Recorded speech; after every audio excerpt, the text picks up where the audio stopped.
Alhamdulillah, segala puja dan puji hanya milik Allah subhanahu wa ta'ala. Salawat dan salam kita hadiahkan kepada Rasul kita Nabi besar Muhammad sallallahu alaihi wa ala alihi wasallam.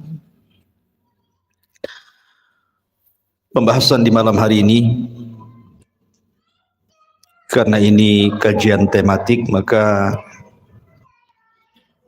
kita akan membahas tentang rihlatu ilal akhirah, perjalanan manusia dari sejak lahir, kemudian wafat, kemudian menuju alam akhirat dan segala macam yang terjadi setelah kematian, sampai Allah masukkan kita ke dalam surga, atau na'udzubillah, mungkin sebagian manusia Allah masukkan ke neraka. Ini yang kita akan bahas. Memang pembahasannya panjang, jadi saya mohon minta kesabaran jamaah sekalian, karena saya akan berusaha menyingkat tetapi tidak menghilangkan yang penting-penting dari segi akidah yang wajib diimani oleh seorang mukmin. Ma'asyiral muslimin yang dimuliakan Allah subhanahu wa ta'ala, kita tahu bahwa makhluk yang pertama kali Allah subhanahu wa ta'ala ciptakan adalah Arsyur Rahman, arsy-Nya Allah subhanahu wa ta'ala. Kemudian setelah itu Allah ciptakan air atau lautan di atas langit. Makanya Rasul mengatakan wa arsyuhu 'alal ma', dan arsy-Nya Allah itu di atas air. Kemudian setelah itu Allah subhanahu wa ta'ala ciptakan pena, dan Allah subhanahu wa ta'ala katakan kepada pena atau kolam, uktub kulla syai'in ila yaumil qiyamah, catat segala sesuatu yang akan terjadi sampai kiamat dibangkitkan. Maka kolam pun kemudian mencatat segala sesuatu yang kemudian diletakkan di sebuah papan yang disebut dengan lauh, dan papan tersebut dijaga oleh para malaikat sehingga disebut Lauhil Mahfuz. Maka setelah itu Allah subhanahu wa ta'ala menciptakan yang lainnya, termasuk menciptakan langit dan bumi dalam 6 hari. Dimulai hari Ahad, Allah ciptakan bumi 2 hari, Ahad dan Senin. Kemudian setelah itu Allah subhanahu wa ta'ala ciptakan langit hari Selasa dan Rabu. Kemudian Allah subhanahu wa ta'ala kembali ke bumi, dan Allah ciptakan segala sesuatu yang dihajatkan makhluk yang akan tinggal di bumi, seperti lautannya, hutan-hutannya, binatang-binatangnya, dari hari Kamis ke hari Jumat. Itulah yang disebutkan dalam Al-Quran bahwa Allah menciptakan langit dan bumi itu fi sittati ayyam, pada 6 hari. Makhluk yang berakal pertama yang Allah ciptakan adalah malaikat. Kemudian setelah itu jin. Baru makhluk yang berakal terakhir adalah manusia, dimulai daripada Adam alaihi salatu wassalam. Dan tertib ini berdasarkan sabda Nabi, khuliqatil malaikatu min nur, wa khuliqatil jan min marijim min nar, wa khuliqa lakum wa khuliqa Adam mimma wusifa lakum. Diciptakan malaikat dari cahaya, diciptakan jin dari ujung nyala api, dan diciptakan Adam sebagaimana yang Allah sifatkan kepada kalian. Sepertilah bentuk Adam alaihi salatu wassalam. Tapi tentu penciptaan Adam akan berbeda dengan anak turunannya. Karena Adam diciptakan oleh Allah Subhanahu wa taala secara langsung. Di mana Allah Subhanahu wa taala perintahkan malakul maut untuk mengambil tanah-tanah dan sifat-sifat tanah yang ada di bumi. Kemudian diangkat ke langit dan dibentuk. Setelah dibentuk sedemikian rupa, sehingga Allah katakan laqad khalaqnal insana fi ahsani taqwim, kami ciptakan manusia itu seindah-indahnya bentuk. Maka Allah Subhanahu wa taala tiupkan ruh dan Allah perintahkan malaikat untuk sujud kepada Adam. Wa idz qala rabbuka lil malaikati isjudu li Adam fasajadu illa iblis. Dan ketika Allah perintahkan kepada para malaikat sujudlah kepada Adam, semua malaikat sujud kecuali iblis. Iblis tidak mau sujud. Dari sinilah penciptaan Adam sejak saat itu memiliki musuh yang disebut dengan iblis. Sebagian ulama mengatakan iblis ini dari kalangan malaikat yang maksiat. Tapi pendapat yang kuat iblis ini dari kalangan jin, sebagaimana Allah katakan kana minal jin fa fasaqa an amri rabbi. Iblis itu bagian dari jin yang bermaksiat kepada perintah Allah Subhanahu wa taala. Kemudian Adam alaihi salatu wassalam Allah masukkan ke dalam surga. Surga itu sesuatu yang nikmat di dalamnya. Ada kebun-kebunnya, ada tanam-tanamannya, ada rumah-rumah yang indah, istana-istana yang megah, sungai-sungai yang luar biasa. Namun karena Adam hidup sendirian, Adam ketakutan di surga. Sehingga Allah Subhanahu wa taala kehendaki untuk menciptakan satu makhluk yang akan menemani Adam di surga. Tidurlah Adam. Tiba-tiba Allah ambil tulang rusuk yang paling atas yang dekat jantung, yang paling bengkok sebelah atas, kemudian diciptakan Hawa dari tulang itu. Makanya Rasul mengatakan khuliqatil mar'atu min dila'in. Manusia, wanita itu diciptakan dari tulang rusuk yang paling atas, yang paling bengkok, yang dekat dengan jantung. Tiba-tiba Adam bangun, rupanya di sampingnya ada Hawa. Adam kaget dan mengatakan, man anti, siapa anda? Maka wanita ini mengatakan, ana Hawa. Hawa itu oksigen artinya. Kenapa disebut Hawa? Karena dicipta dari benda yang hidup. Adam itu makhluk yang hidup. Hawa tercipta dari Adam, maka disebut Hawa. Kemudian Adam mengatakan, untuk apa engkau ciptakan? Untuk apa Allah ciptakan dirimu? Hawa mengatakan, untuk menjadikan ketenangan bagimu.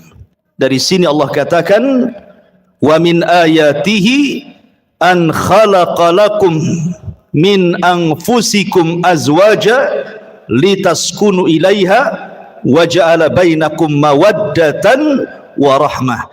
Inna fi dzalika laayatin liqaumi yatafakkarun.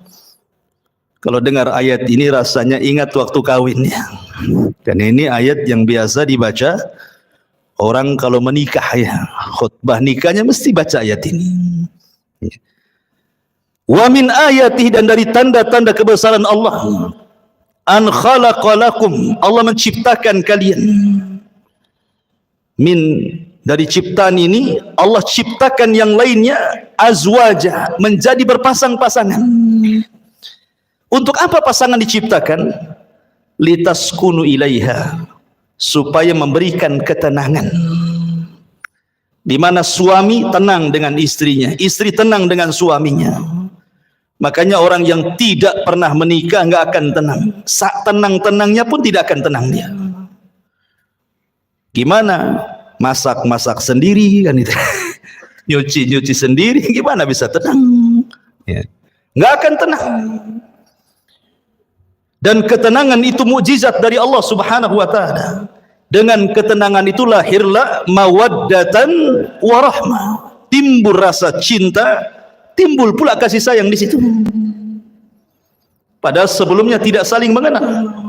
Terkadang main jodoh-jodohan saja tuh. Tapi dari sini Allah ciptakan Hawa untuk Adam supaya Adam tenang di sorga. Tapi dengan hikmah Allah subhanahu wa ta'ala yang Allah kehendaki, yang sudah dicatat di Lauhil Mahfuz, Adam pun harus melakukan satu maksiat di sorga. Ketika Allah subhanahu wa ta'ala katakan wala taqraba hadhihi syajarah, jangan dekat-dekat pohon ini.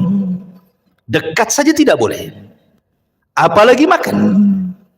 Begitu bahasa Quran.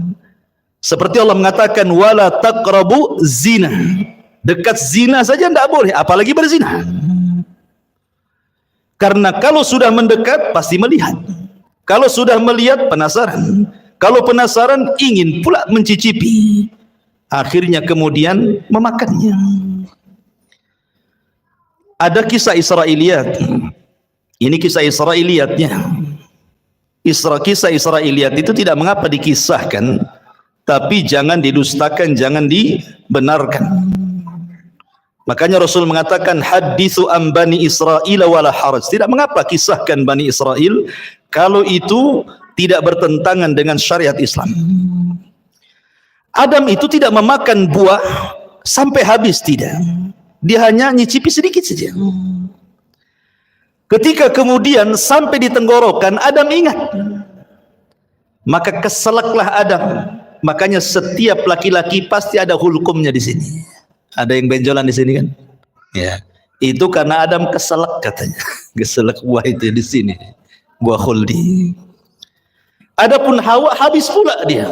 Wah, beda pula laki-laki dengan perempuan. Biasanya perempuan agak rakus ya. Habis dia. Dengan sebab itulah maka Allah subhanahu wa ta'ala uji Hawa dengan keluar darah haid. Dari situlah maka keturunannya para wanita pasti setiap bulan akan keluar darah haid. Ini kisah Israiliyat. Maka kemudian Allah subhanahu wa ta'ala murka. Kemudian Allah subhanahu wa ta'ala usir Adam, Hawa dan Iblis. Dan Allah katakan kulnah bitu minha jami'ah, keluar kalian semua dari sorga. Hei Adam, hei Hawa, hei Iblis, keluar. Fa imma ya'tiyannakum minni hudan fala khaufun alaihim walahum yahzanun. Kelak setelah kalian bertiga di bumi, kami akan turunkan petunjukku. Maka siapa yang mengikuti petunjukku tidak akan merasa takut dan tidak akan bersedih hati. Dalam ayat yang lain, fala yadhillu wala yashqa, tidak akan tersesat dan tidak mungkin celaka. Dengan takdir Allah, Iblis diturunkan di lautan, Adam diturunkan di Sri Lanka, dan Hawa diturunkan di Jeddah. Maka Iblis membuat istananya di atas air. Kemudian Adam harus berjalan entah berantah ke mana. Begitu juga Hawa, tidak dijelaskan waktunya. Tiba-tiba kemudian keduanya berjumpa di Muzdalifah. Kemudian keduanya pun akhirnya sampai di Arafah. Disebut Arafah karena Adam mengetahui Hawa dan Hawa pun mengenali Adam, maka disebut Arafah. Arafah itu artinya mengetahui. Maka dari situlah Allah ajarkan satu kalimat. Kalimat yang siapapun membacanya gugur semua dosanya. Apa kalimatnya? Rabbana zalamna anfusana wa illam taghfir lana wa tarhamna lanakunanna minal khasirin. Inilah kalimat yang pertama diucap di kolong langit. Adam dan Hawa diajarkan kalimat ini. Fatalaqqa Adam mir rabbihi kalimat. Rabbana zalamna anfusana ya Rabb, kami telah mendolimi diri-diri kami. Kalau engkau tidak merahmati dan tidak mengampuni dosa kami, tentu kami termasuk orang-orang yang merugi. Maka Adam dan Hawa pun Allah ampuni dosa-dosanya. Kemudian keduanya diizinkan untuk masuk ke haram. Maka Adam pun menetap di tempat yang di situ dibangun Ka'bah hari ini. Itulah tempat pertama di bumi Allah diibadahi oleh manusia. Disitulah Adam beribadah bersama Hawa. Kemudian Allah Subhanahu wa taala takdirkan Adam berhubungan dengan Hawa. Dari sini anak turunan Adam penciptaannya berbeda. Sebagaimana hadis Abdullah ibn Mas'ud radhiyallahu anhu, ketika Allah Subhanahu wa taala menciptakan manusia, pertama kali Allah pertemukan air sperma, kemudian masuk ke rahim perempuan, maka 40 hari menjadi segumpal nutfah sperma. Kemudian 40 hari berikutnya menjadi segumpal darah.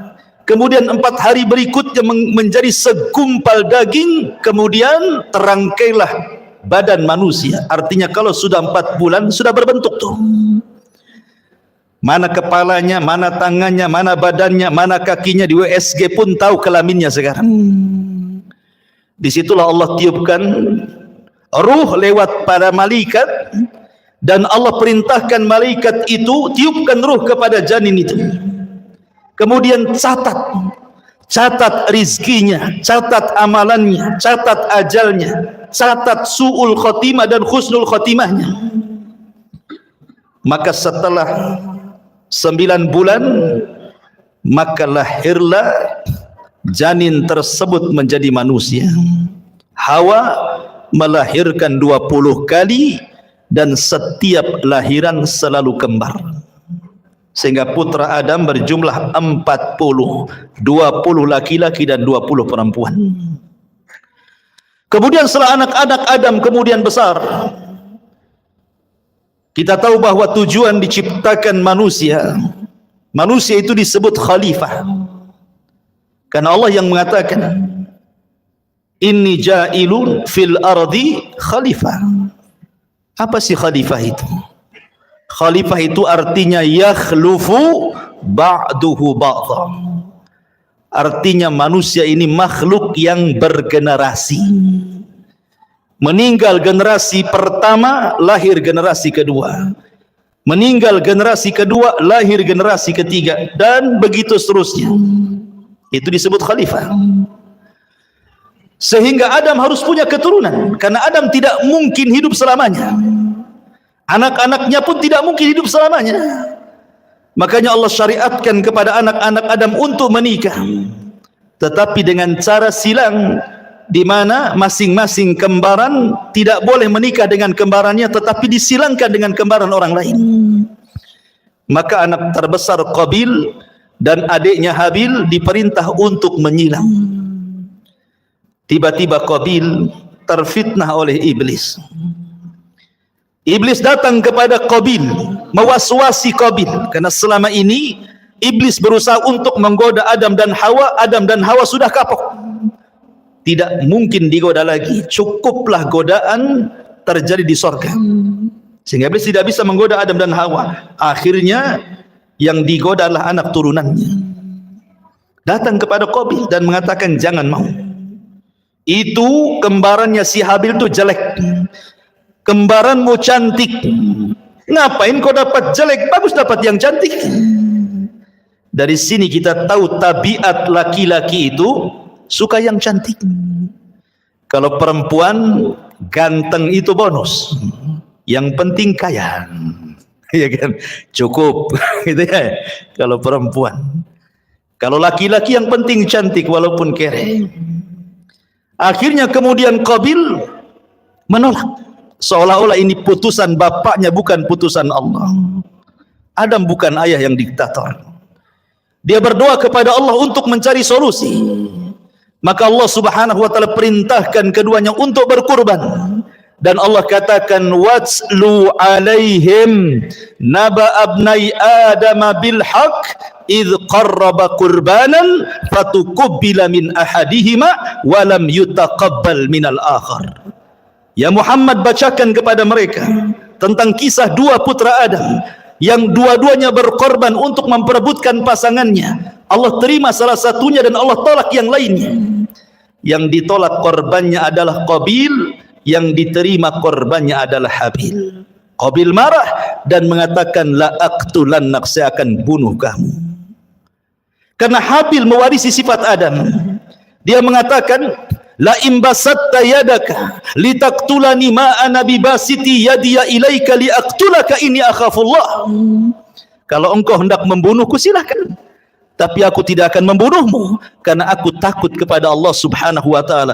Betul, Qabil berhasil membunuh Habil. Inilah pembunuhan pertama yang disebabkan hasad pertama di alam semesta. Meninggal Habil. Qabil bingung bagaimana cara penyelenggaraan jenazah, karena kan belum pernah ada orang mati saat itu. Baru Habil orang yang pertama kali mati. Mau diapakan jasad ini? Akhirnya kemudian Qabil melihat ada burung gagak yang sedang berkelahi dengan temannya. Kemudian dibunuh salah satunya. Kemudian dengan tangannya dikorek-koreklah tanah itu, kemudian dimasukkan kawan yang dibunuhnya, kemudian dipendam lagi. Kata Qabil, duhai kiranya aku bisa mengambil pelajaran dari gagak itu. Akhirnya dia pun menguburkan abangnya Habil seperti menguburkan burung gagak yang membunuh temannya. Singkat cerita, Adam pun sedih, maka Qabil pun mengambil kembarannya kemudian berpisah dari kelompok Adam. Adam di atas perbukitan, Qabil pun membawa pasangannya ke lembah yang ada di bawah. Terjadilah dua kelompok, kelompok atas perbukit dan kelompok bawah di lembah. Maka kemudian Adam pun meninggal, Hawa pun meninggal. Maka wasiat-wasiat Adam terus akhirnya ditanamkan di anak didiknya sampai kepada Allah angkat Nabi kedua setelah Adam, namanya Syith. Syith inilah yang menjaga kabilah Adam. Sementara tidak diutus Nabi kepada kabilah Qabil. Rusaklah Qabil dan semua anak cucunya. Dari sini terjadi antara hak dan yang batil sudah ada. Tapi ingat, belum terjadi kesyirikan di zaman itu. Mereka masih menyembah Allah. Cuman rusak moralnya saja. Qabil dan turunannya moralnya rusak. Tapi Syith dan kaumnya masih mengikuti wasiat Adam. Apalagi Syith diberikan suhuf oleh Allah Subhanahu wa taala untuk membimbing umatnya. Singkat cerita, akhirnya Syith meninggal dunia. Kemudian diutus Idris kepada mereka, nabi setelah Syith. Maka Idris terus berusaha untuk mendakwahi kaumnya dan kaum anak turunan Qabil. Sampai akhirnya era Nuh alaihi salatu wassalam. Kemudian terjadi bandang banjir yang luar biasa, azab sebagai kaum Nuh. Akhirnya tidak ada yang hidup kecuali perahu Nabi Nuh. Lah Nuh itu punya 3 putra, namanya Syam, Ham dan Yafis. Setelah kapal Nuh kemudian bersandar di bukit Judi, Irak, kemudian 3 putra Nuh ini menyebar ke seantero dunia. Syam melahirkan keturunan Arab, Ham melahirkan orang-orang yang berkulit hitam, kemudian Yafis ke daratan Afrika, ke daratan Asia, lahirlah kita-kita ini, turunan Yafis. Maka menyebarlah manusia kemana-mana. Kemudian diutus para nabi, 120.000 nabi diutus oleh Allah Subhanahu wa taala. 315 rasul Allah utus ke permukaan bumi. Walaupun Al-Quran hanya mencatat 25 nabi dan rasul, 18 nama diantaranya tercantum dalam satu surat, suratul An'am, dan lebihnya tersebar di beberapa ayat di beberapa surat dalam Al-Quran, sehingga genap menjadi 25 nabi dan rasul. Itu yang kita kenal. Yang tidak kita kenal banyak, ribuan nabi-nabi yang diutus kepada Bani Israel. Sampai ditutup dengan kerasulan Nabi kita Nabi Muhammad sallallahu alaihi wa ala alihi wasallam. Ma'asyiral muslimin yang dimuliakan Allah Subhanahu wa taala. Ketika kemudian Nabi sallallahu alaihi wasallam diutus, artinya sudah tidak ada nabi lagi. Tidak ada rasul lagi. Karena dialah penutup para nabi dan rasul. Di sini kita baru pahami Ayat Al-Quran yang pertama kali saya baca tadi, fa imma ya'tiyannakum minni hudan fala khaufun alaihim walahum yahzanun. Siapapun yang mengikuti petunjukku, kata Allah, dia tidak mungkin takut dan tidak mungkin bersedih. Apa makna petunjuk di sini? Makna petunjuk di sini, Allah akan turunkan para nabi. Allah akan turunkan kitab-kitab langit. Kitab langit itu jumlahnya 104. Yang 4 ma'ruf di sana ada Taurat, ada Zabur, ada Injil, ada Quran, dan yang 100 tidak ma'ruf. Allah hanya menyebut dengan kalimat suhuf, sehingga Allah mengatakan di dalam suratul A'la, inna hadza la fi suhufil ula suhufi Ibrahim wa Musa. Maka siapapun yang mengikuti petunjuk tidak mungkin tersesat, tidak mungkin celaka di zamannya. Ketika Allah turunkan kitab Taurat, kemudian diberikan kepada Musa, itulah petunjuk Allah. Maka di zaman itu siapa yang mengikuti Musa dan Taurat tidak mungkin sesat, tidak mungkin celaka. Kemudian datang era Zabur dan Daud. Maka siapapun yang mengikuti Zabur dan juga Daud di zamannya, maka mereka tidak mungkin sesat dan celaka. Kemudian datang era Injil dan Isa. Maka siapapun yang mengikuti Injil dan Isa di zamannya tidak mungkin sesat dan celaka. Kemudian yang terakhir Allah turunkan Al-Quran dan Allah utus Nabi kita Muhammad sallallahu alaihi wasallam. Maka siapapun yang mengikuti Nabi sallallahu alaihi wasallam dan Al-Quran, fala yadhillu wa la yasqa, tidak mungkin sesat dan celaka. Tetapi setiap para nabi diutus kepada kaumnya, hanya nabi kita diutus kepada seluruh manusia, jinnya dan manusianya. Wa ma khalaqtul jinna wal insa illa liya'budun. Ma'asyiral muslimin yang dimuliakan Allah Subhanahu wa taala, kondisi manusia. Allah Subhanahu wa taala berfirman dalam Al-Qur'an, inna sya'yakum lasyatta. Inna sa'yakum lasyatta. Fa amma man a'ta wattaqa wa saddaqa bil husna fasanuyassiruhu lil yusra wa amma man bakhila wastagna wa kadzdzaba bil husna fasanuyassiruhu lil usra. Kehidupan manusia akan berbeda-beda karena Allah mengatakan inna sa'yakum lasyatta. Usaha kalian itu berbeda-beda. Ada yang dalam hidupnya manusia ini betul-betul di atas ketaatan, tidak pernah maksiat kepada Allah. Dia melaksanakan perintah Allah dan menjauhi larangan. Dia berusaha untuk menghalalkan yang Allah halalkan dan menjauhi yang diharamkan Allah. Maka orang-orang yang seperti ini hidup sesuai dengan asal penciptaan manusia. Wa ma khalaqtul jinna wal insa illa liya'budun. Tetapi ada manusia itu yang cenderung kufur. Mereka tidak melaksanakan perintah, cenderung melanggar larangan, menghalalkan yang diharamkan, mengharamkan yang dihalalkan. Maka mereka orang-orang yang celaka. Begitulah manusia.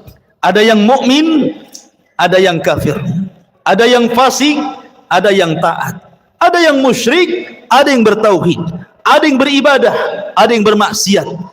Begitulah macam-macam manusia. Allah katakan, ya ayyuhal insan innaka kadihun ila rabbika kadhan famulaki. Wahai manusia, engkau akan bekerja dengan lelah dan letih. Untuk apa? Ila rabbik, menuju Tuhanmu, kadhan, dengan keletihan, famulaki, dan engkau akan berjumpa dengan Allah Subhanahu wa taala.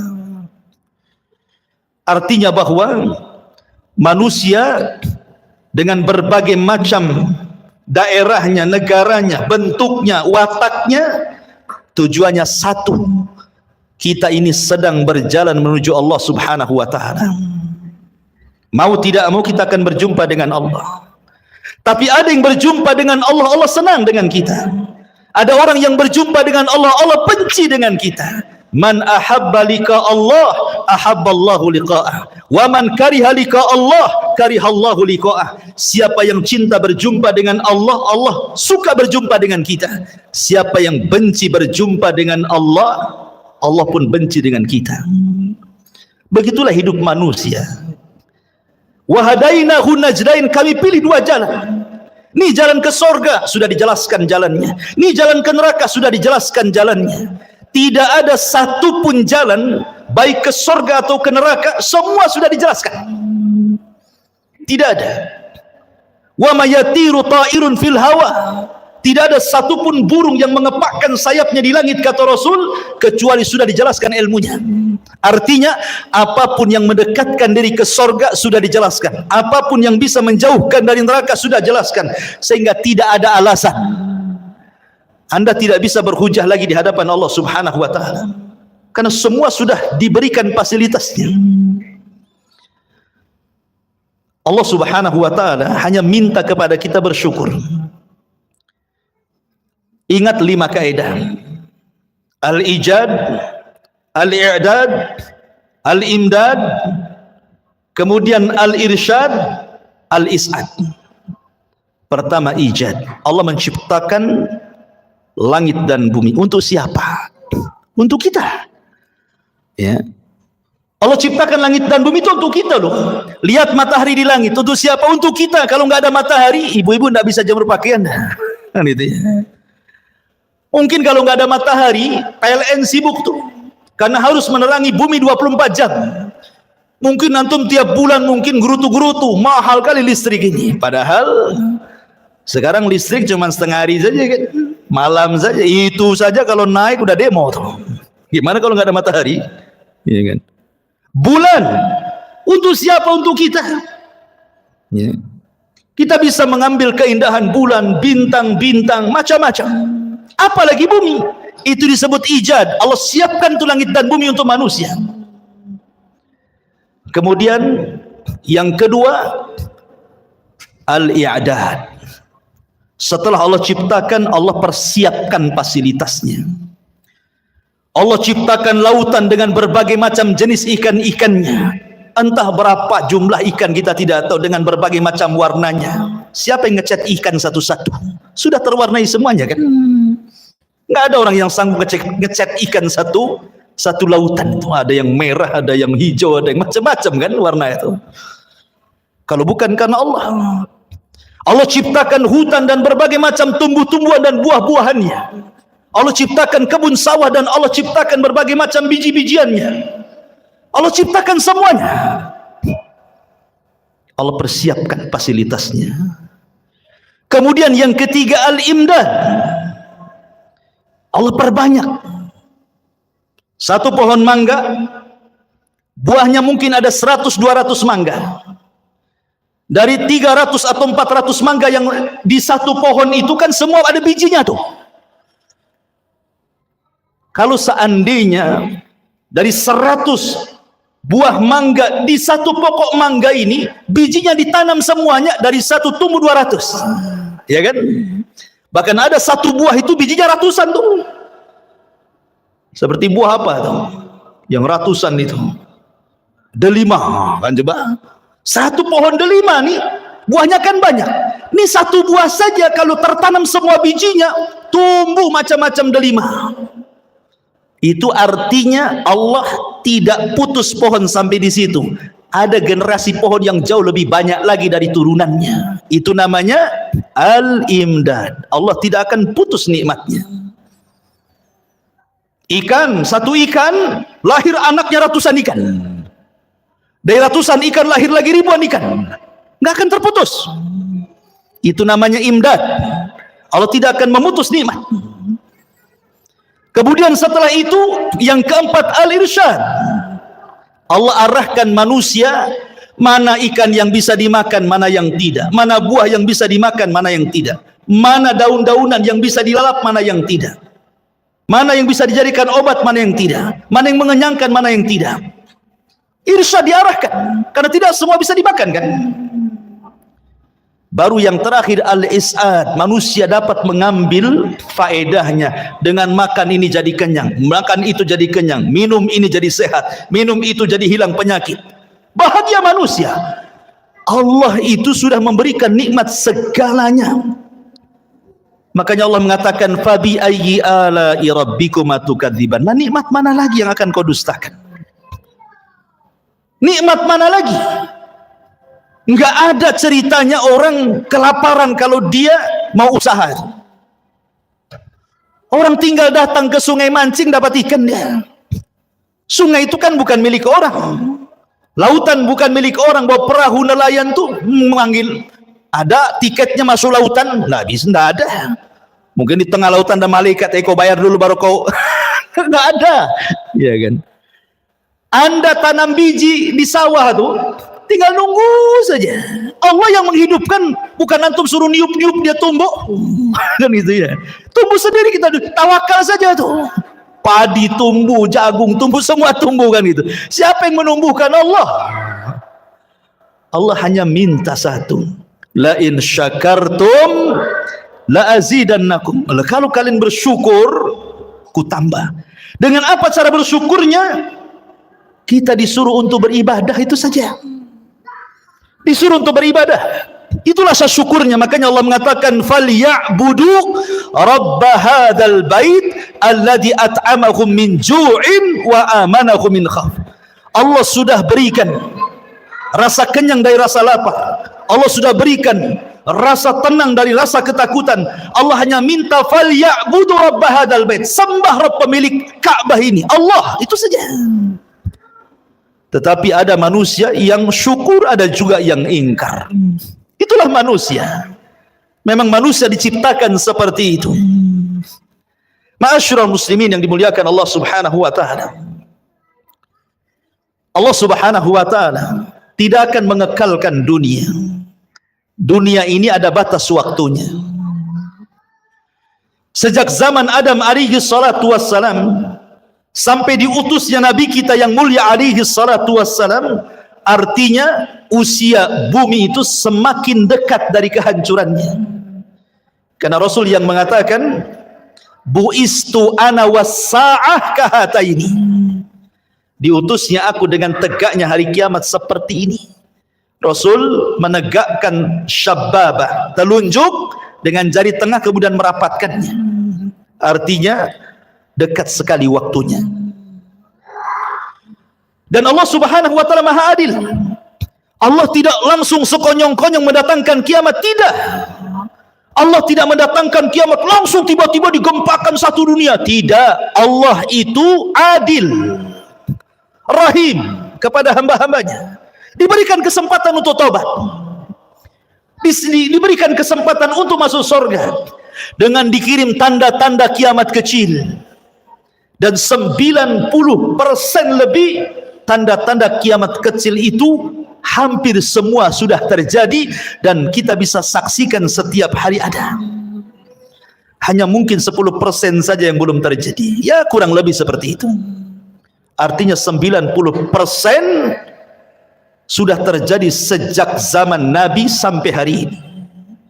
Karena tanda-tanda kiamat kecil itu ada yang terjadi di zaman Nabi dan tidak akan terulang. Seperti terbelahnya bulan, itu di zaman Nabi saja, nggak mungkin terulang lagi. Ya. Kemudian diutusnya Rasul dan meninggalnya Nabi sekali saja, nggak mungkin Nabi dihidupkan lagi. Tapi ada tanda-tanda yang terus dari zaman Nabi sampai hari ini akan terulang, seperti perzinahan, minum khamr, perjudian, dan begitu seterusnya. Tapi ada tanda-tanda kiamat kecil yang belum terjadi dan pasti terjadi. Dan ada tanda-tanda kiamat kecil yang diselipkan di antara tanda-tanda kiamat besar. Apabila semua tanda-tanda kiamat kecil, ikhwan, sudah ada, sudah terjadi, maka Allah Subhanahu wa taala akan kirim tanda-tanda alamatus sa'atil kubra, tanda-tanda kiamat besar. Muqaddimahnya dengan khurujul Mahdi, keluarnya Imam Mahdi. Kemudian setelah itu khurujul Dajjal, keluar Dajjal. Dajjal ini akan keluar selama 40 hari. Satu hari sama dengan setahun, hari kedua sama dengan sebulan, hari ketiga sama dengan sepekan, dan hari keempat sama dengan hari-hari waktu yang kita lalui. Sampai sahabat bertanya Rasul, yang satu hari bagikan satu tahun, cemana solatnya? Maka Rasul mengatakan, solatlah dengan cara mengira-ngira waktu. Oh, kalau dari asar ke maghrib sekian jam, berarti masuk waktu maghrib. Dari maghrib ke isya, oh cuma 2 jam, berarti masuk waktu isya. Karena 1 tahun lama, ikhwan. Dan dari sini menunjukkan Dajjal itu bukan hanya masuk ke daerah-daerah yang normal waktunya, tetapi juga masuk ke daerah-daerah kutub yang terkadang 1 harinya lama sekali. Artinya tidak ada satu tempat kecuali diinjak Dajjal, kecuali Mekah dan Madinah. Kemudian Isa bin Maryam turun, diapit dengan 2 malaikat di menara putih sebelah timur Damaskus. Kemudian akan bergabung dengan tentara Al-Mahdi di Bukit Tur dan memerangi Dajjal. Dan Isa berhasil membunuh Dajjal, mematahkan salib, membunuh babi, dan berhukum dengan hukum keadilan. Banyak orang masuk Islam sebelum wafatnya Isa bin Maryam. Kemudian setelah fitnah Dajjal hilang, datang fitnah yang ketiga. Tanda-tanda kiamat besar, khuruju Ya'juj wa Ma'juj. Keluar Ya'juj dan juga Ma'juj. 2 kabilah besar, turunan Yafis ibn Nuh, yang dahulu pernah dibenteng oleh Dzulqarnain. Tiba-tiba kemudian gerbangnya pecah, mereka pun keluar, min kulli hadabin yansilun, bagaikan bah air yang terjun dari ketinggian, saking banyaknya. Sehingga ketika rombongan yang pertama keluar melintasi danau Tiberias, mereka pun minum dari danau itu. Kemudian rombongan yang terakhir bingung karena airnya habis diminum Ya'juj wa Ma'juj. Kata yang terakhir, tadi barusan ada air, kemana air itu? Maka Ya'juj dan Ma'juj, setiap yang melewati hijau pasti akan kering, yang basah pasti kering. Fitnahnya luar biasa. Dia akan membunuh ras di luar kelompoknya. Dan jumlah mereka 1 dari kita, 999 dari mereka. Makanya Rasul mengatakan, kau tidak bisa menghadapinya. Maka Allah mengatakan, ya Isa, selamatkan orang-orang yang selamat, sembunyi di Bukit Tur, karena engkau tidak bisa memeranginya. Akhirnya kemudian Ya'juj wa Ma'juj merusak di permukaan bumi, membunuh orang di luarasnya. Akhirnya dia sombong, kemudian mengatakan, qatalna man fil ardi sanaqtuluhu man fis sama, katanya. Aku sudah bunuh semua orang yang ada di bumi, sekarang yang di langit ku bunuh, katanya. Saking sombongnya. Akhirnya panahnya diarahkan ke langit, tombaknya diarahkan ke langit. Maka Allah mengatakan, wa makaru makran wa makarna makran wallahu khairul makirin. Mereka hendak membuat makar, Allah juga punya makar, dan sebaik-baik makarlah makar Allah. Allah sengaja panah itu disedot sampai ke awan, dibalikkan dengan ujung-ujungnya ada darah, seolah-olah mereka sudah membunuh makhluk yang di langit. Makin sombong mereka. Dan mereka mengatakan, sudah tidak ada makhluk kecuali sudah kubunuh semua, kata Ya'juj dan Ma'juj. Maka Isa berdoa agar Allah membinasakan mereka. Dikirimlah Naghaf, ulat-ulat kecil, kemudian menggigit tengkuknya, 1 mati, semua mati. Tidak ada sejengkal di bumi kecuali ada bangkainya. Bagaimana cara membersihkannya? Isa berdoa agar Allah membersihkan bangkai Ya'juj dan Ma'juj. Dikirimnya burung-burung sebesar unta, mengambil bangkai itu, entah dibuang, entah berantah ke laut mana. Akhirnya bumi bersih, kemudian Allah hujani sehingga bumi semakin bersih, dan Allah berikan keberkahan bumi sebagaimana awal penciptaan bumi sampai buah delima. Saking besarnya, orang bisa masuk 10 bahkan 20 orang ke cangkangnya. Segede apa tuh delimanya? Berarti kalau makan durian, gede kali durian tuh. Ya kan, 1 buah durian 20 orang udah kenyang, ke kulitnya aja masuk orang tuh. Allah berkahi itu. Kemudian Isa pun diwafatkan. Maka berlalulah 3 tanda kiamat besar: khurujud Dajjal, nuzulu Isa, khuruju Ya'juj wa Ma'juj. Kemudian datang tanda-tanda alamat besar. Apa itu? Keluar dukhan, asap yang tebal dari langit, yang tidak jadi pada Ramadan kemarin.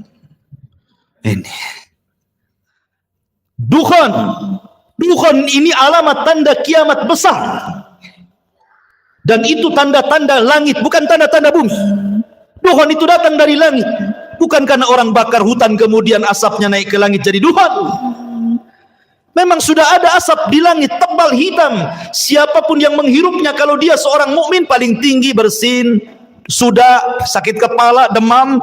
Tetapi kalau yang menghirupnya orang kafir, munafik, pelaku dosa besar, maka mereka akan merasakan kesakitan yang luar biasa, mengeluarkan darah dari telinga, hidung dan matanya, saking sakitnya. Akhirnya mereka berdoa, Allahumma kshif annal adzab, ya Allah tolong hilangkan azab ini, kami akan bertobat. Akhirnya Allah pun hilangkan. Bertobat? Tidak juga bertobat. Ketika mereka tidak mau juga kunjung bertobat, yang beriman tetap dengan keimanannya, yang kafir tetap dengan kekafirannya, yang fasik tetap dengan kefasikannya, apa yang terjadi? Allah subhanahu wa ta'ala takdirkan tiba-tiba matahari terbit dari arah barat. Ketika manusia tertidur pulas di malam hari, kemudian terbangun di pagi hari. Biasa orang-orang yang beriman, mereka bangun subuh, kemudian mereka ke masjid, kemudian mereka sholat subuh. Coba tenangkan anak-anak di belakang itu. Ya. Ketika kemudian orang-orang yang beriman bangun di waktu subuh, ya biasa mereka bangun kemudian sholat subuh. Tetapi orang-orang kafir, fasik, munafik masih terlelap tidur. Sampai waktu sudah pagi, harusnya matahari terbit, matahari tak kunjung terbit.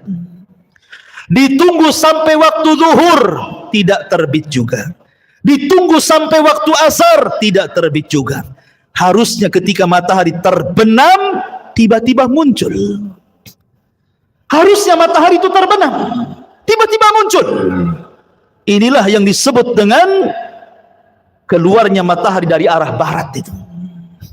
Dan itu terjadi 3 hari berturut-turut. Semua manusia menangis, semua manusia menyesal.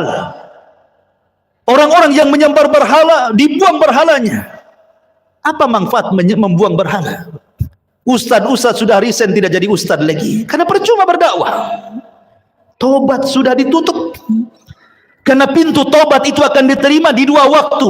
Pertama, nyawa belum sampai di tenggorokan. Yang kedua, matahari sudah belum terbit dari arah barat. Kalau sudah nyawa di tenggorokan, matahari terbit dari arah barat, maka Allah mengatakan, la yanfa'u imanukum, tidak akan bermanfaat iman kalian. Tidak akan bermanfaat iman kalian. Lalu apa gunanya bertobat? Maka kemudian setelah 3 hari, Allah munculkan dabatun minal ar, binatang yang muncul dari perut bumi bisa bicara. Dalam hadis yang lemah, ada yang mengatakan kisah Israiliyat, tangan kanannya memegang stempel Nabi Sulaiman dan tangan kirinya membawa tongkat Nabi Musa. Setiap berjumpa dengan orang mukmin di stempel dahinya bercahaya mukanya. Setiap berjumpa dengan orang kafir dipukul dengan tangan kiri dengan tongkat Musa, gosong semua wajahnya. Dari situ hilang nama, yang ada hanya kalimat mukmin dan kafir. Dan tidak tersinggung kalau ada orang dikatakan mau kemana min, mau ke pasar fir, nggak tersinggung. Kalau sekarang tersinggung.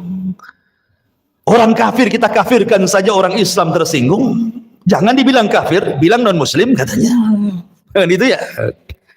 Nanti di akhir zaman loh, orang mukmin mengkafir-kafirkan orang kafir, nggak tersinggung. Kenapa pula orang sekarang tersinggung? Gitu kan aneh gitu ya. Kafir itu ada bahasanya dalam Quran, lam yakunil ladzina kafaru. Siapa kafaru? Min ahlil kitab, orang Yahudi dan Nasrani. Kalau Allah katakan Yahudi kafir, kita katakan kafir. Kalau katakan Nasrani kafir, kita katakan kafir. Harus dikatakan apa lagi? Allah yang mengatakannya, kita kan hanya mengikuti apa yang Allah katakan. Kecuali kalau Allah tidak kafirkan, Anda kafirkan, nah itu jangan. Oh, Anda ini masuk ke khawarij namanya, mengkafir-kafirkan yang bukan orang kafir, akhirnya sampai mengebom sana sini jadinya. Itu manhaj takfir, tidak boleh ya.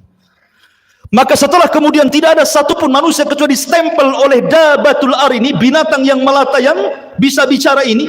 Binatang ini tidak membunuh, dia hanya menstempel-stempel saja. Kemudian binatang ini pergi entah berantah, hilang. Kan ini tanda-tanda kiamat. Setelah itu kemudian muncul tanda-tanda yang keberapa? Yang ke-7. Pertama, Dajjal. Kedua, turunnya Isa. Ketiga, munculnya Ya'juj dan Ma'juj. Keempat, asap tebal dari langit Tuhan.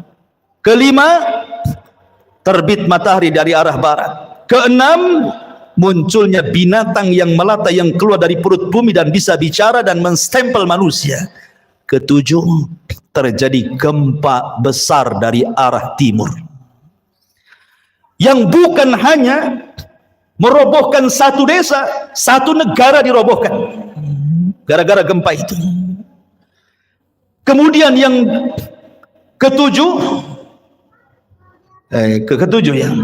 kedelapan, gempa dari arah barat. Setelah gempa dari arah timur, dari arah barat pula gempa. Negara-negara jatuh gara-gara gempa itu. Kemudian yang ke-9, terjadi gempa besar di Jazirah Arab. Inilah yang disabdakan Nabi SAW, khasfun bil masyriq wa khasfun bil maghrib wa khasfun bi jaziratil Arab. Gempa dari arah timur, gempa dari arah barat, gempa dari Jazirah Arab. Dan yang terakhir, khurujun nar, munculnya larva, munculnya api yang besar keluar dari perut Aden Yaman dan keluar dari negeri Hijaz. Kemudian api ini bergabung di antara dua tempat ini, menggiring manusia satu dunia, kemudian mengarahkan mereka ke negeri Syam. Api ini tidak membakar manusia, tapi dia membakar yang lainnya, karena tugasnya menggiring manusia sampai ke Syam. Setelah di Syam inilah yang disebut dengan Ardul Mahsyar, bumi perkumpulan manusia satu dunia di situ. Kemudian Allah kirim angin yang sepoi-sepoi, yang dingin banget angin ini. Angin ini masuk ke ketiak-ketiak orang yang masih punya iman walaupun sebiji zarah. Kemudian Allah cabut nyawanya sehingga tidak ada yang beriman lagi di permukaan bumi. Disinilah Nabi SAW mengatakan, la taqumu sa'ah illa ala syiraril khalqi. Tidak mungkin tegak hari kiamat kecuali orang-orang yang hidup di permukaan bumi, tersisa orang-orang kafir. Orang yang beriman tidak akan merasakan kiamat karena sudah mati semua. Yang merasakan kiamat itu orang kafir. Yang Allah katakan yauma, pada hari ketika yanfukhu nafkhatan, di mana Allah Subhanahu wa taala memerintahkan malaikat Israfil untuk meniupkan sangkakala pertamanya. Apa yang terjadi? Idza zulzilatil ardu zilzalaha. Ketika tiupan itu ditiup oleh Israfil, maka satu bumi akan digempahkan. Wa idzal biharu fujjirat, maka semua air lautan ditumpahkan ke daratan. Wa idzan nujumun tasharat, semua bintang-bintang akan dijatuhkan. Dan semua gunung-gunung akan tercabut dari pasaknya, kemudian bergeser dari tempatnya, kemudian diterbangkan seperti kapas. Ka'asfi ma'ful, seperti kapas. Kemudian dibenturkan di langit, kemudian dikembalikan ke bumi, hanya tinggal tanah, debu. Sehingga Allah mengatakan kal ihnil manfush, seperti kapas kalau diletakkan di kipas tuh terbang ke sana-sana. Itulah gunung. Berapa hari penghancuran seperti ini? Lah ketika terjadi kiamat, penghancuran alam semesta, maka Allah Subhanahu wa taala membuka seluruh pintu langit. Wa futihatis sama fakanat abwaba. Pintu langit dibuka semua. Semua malaikat keluar dari langit-langit itu. Karena langit akan digulung seperti kita menggulung kertas. Maka ketika betul-betul terjadi kiamat, Allah wafatkan semua para malaikat, Allah wafatkan semua jin, dan Allah wafatkan semua manusia. Tidak ada yang tersisa kecuali yang Allah Subhanahu wa taala izinkan untuk tidak dihancurkan pada hari kiamat. Seperti Arsy, seperti kursi, seperti lauhil mahfud, seperti roh, seperti tulang ekor manusia, tidak dihancurkan. tapi semua dihancur-hancurkan. Berapa lama?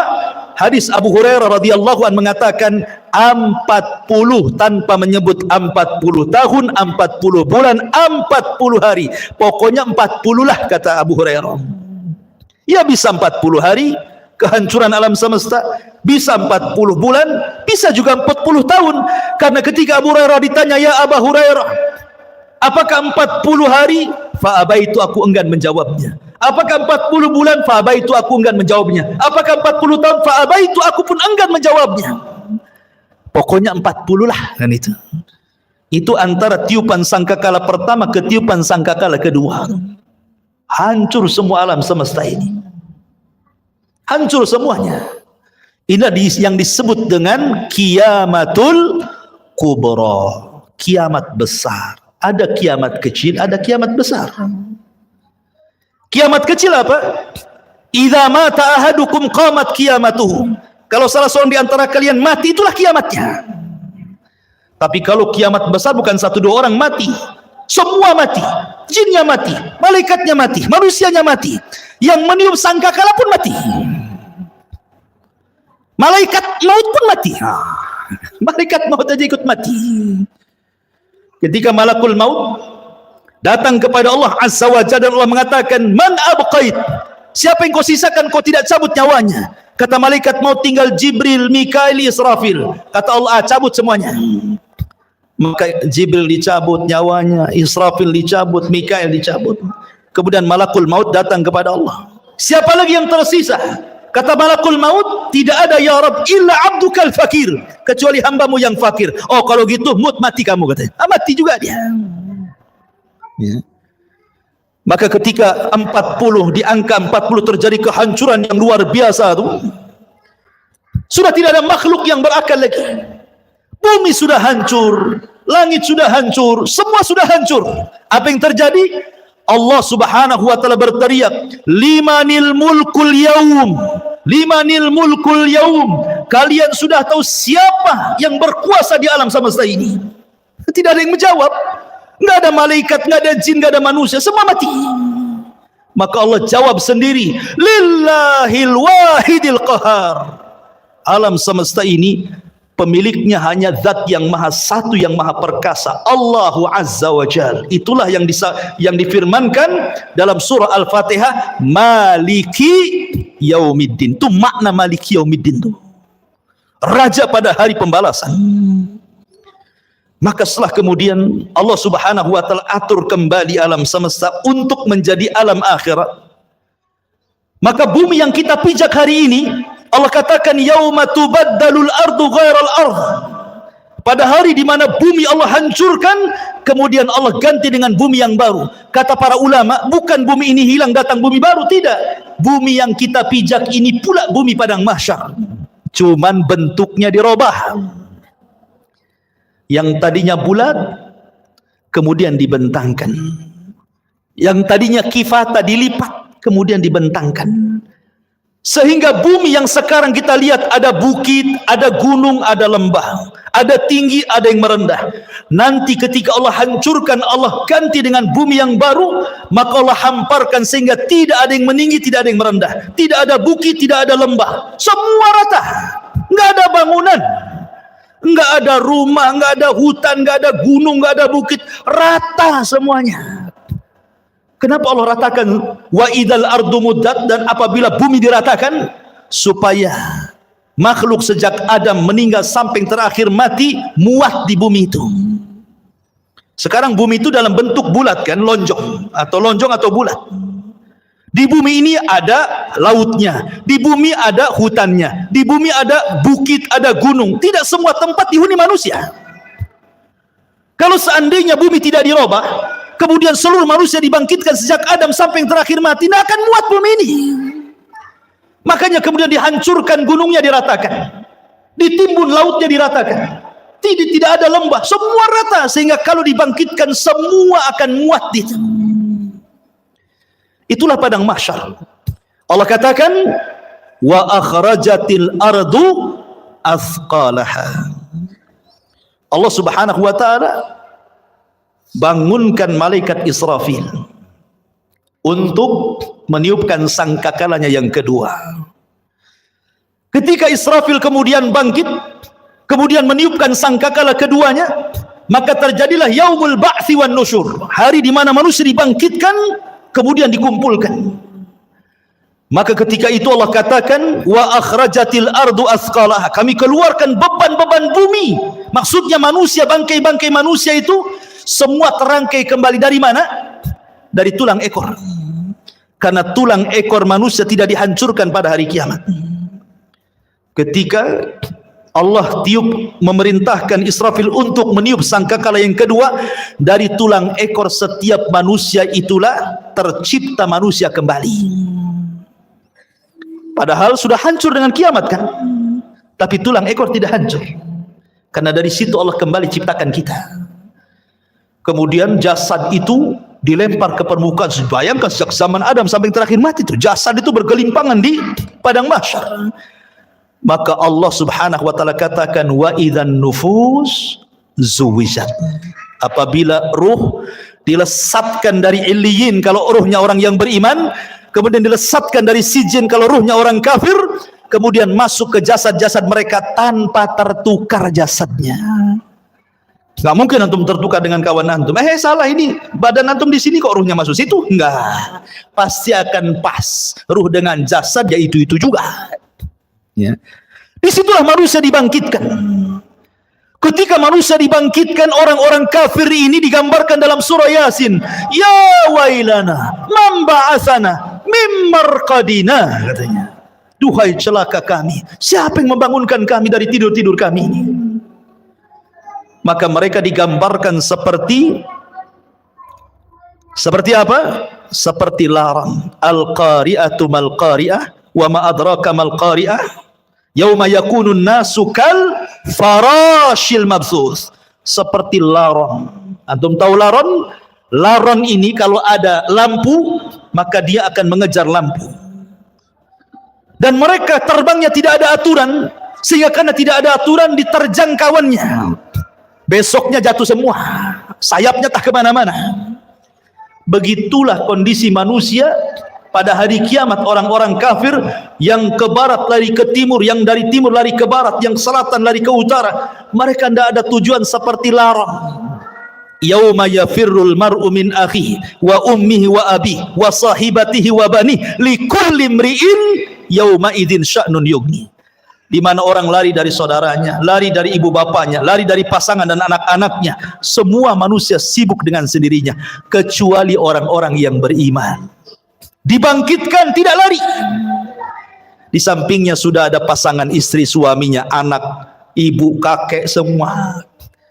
Walladzina amanu wattaba'athum walladzina amanu, dan orang-orang yang beriman, wattaba'athum dzurriyyatuhum biimanin, kemudian keimanan diikuti oleh keluarganya, alhaqna bihim dzurriyyatuhum, maka kami kumpulkan keluarga yang beriman di satu tempat.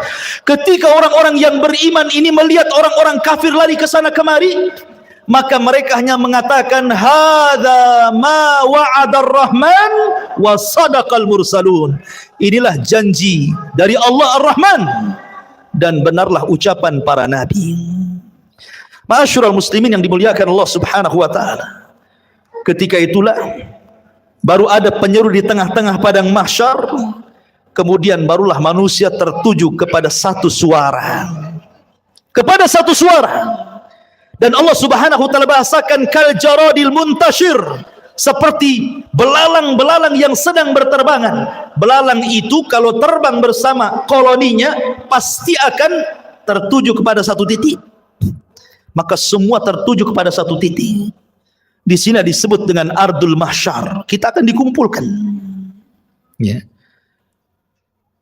Ketika mereka dibangkitkan, Nabi SAW mengatakan, yuhsyarun nas yaumal qiyamah khufatan uratan ghurlan buhman.